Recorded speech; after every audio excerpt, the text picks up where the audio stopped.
What is going on, guys? It is me, Jesse Sanchez from Simply Fitness, and today I'm going to be making a quick video on what to do in order to gain muscle. There are 3 things that you must be doing in order to gain muscle, and if you are not doing any of these things, then you are inhibiting your gains altogether. So the first thing that you must be doing in order to gain muscle is to be eating in a caloric surplus. What this means is that you need to be eating more calories than you're spending. So every day we have a specific number of calories that we spend, but at the end of the day, if you're not eating more calories than you burn, then there's not going to be any calories left over in order to produce your muscle gains. So what you need to do is you need to find out your caloric maintenance level of calories or number of calories, and you need to be eating roughly 200 to 500 calories more than this number.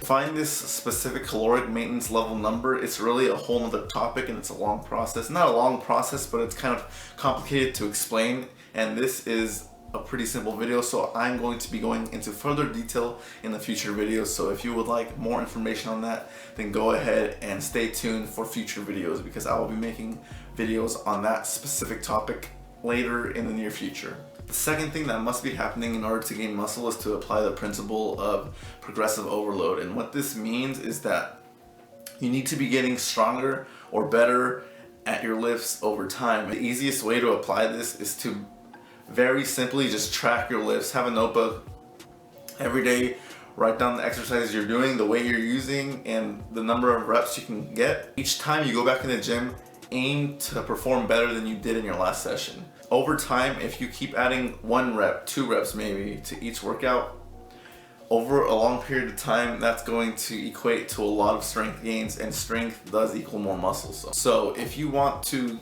get bigger, you need to be getting stronger.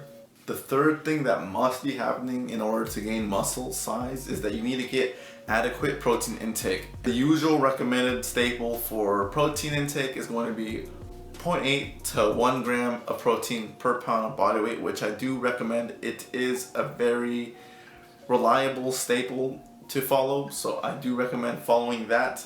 You can even go as high as 1.5 grams per pound of body weight, which is a little on the high end side, but it is not going to hurt if you are psychologically scared that your gains are not going to be coming from 0.8 to 1 gram of protein per pound of body weight. At the end of the day, muscle gains are all going to come down to consistency, patience, caloric intake, progressive overload, and getting adequate protein intake. And don't forget sleep as well. Apply these 3 things and you'll be on your way to looking like Arnold did.